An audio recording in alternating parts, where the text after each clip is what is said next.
మరి కృతాయుగము త్రేతాయుగము ద్వాపారయుగము కలియుగము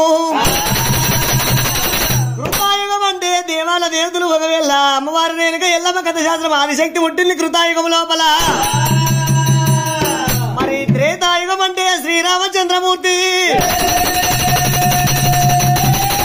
శ్రీరామచంద్రుడు సీతాదేవి త్రేతాయుగం లోపల రాజ్య ప్రపంచం వేలేరు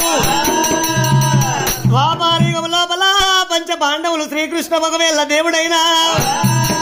శ్రీకృష్ణ పరమాత్ముడు ద్వాపారయుగం లోపల కలియుగ ప్రపంచం చేస్తున్నారు ఎవరు ఏల పట్టణం వారు ఏలుతున్నారు ఎండికొండ దేవాశంకరుడైనా మరి ఒకవేళ పార్వతీదేవి ఎండికొండ కైలాసం శంకరుడు రాజమేళా వడ్డేరా రామో రామ రాజమేళ వడ్డేరా దేవజంగమయ్యా పరమేశ్వరుడు ఒకవేళ పార్వతీ సమేతుడై ఎండుకొండ కైలాసం ఏలవట్టి దేవుడే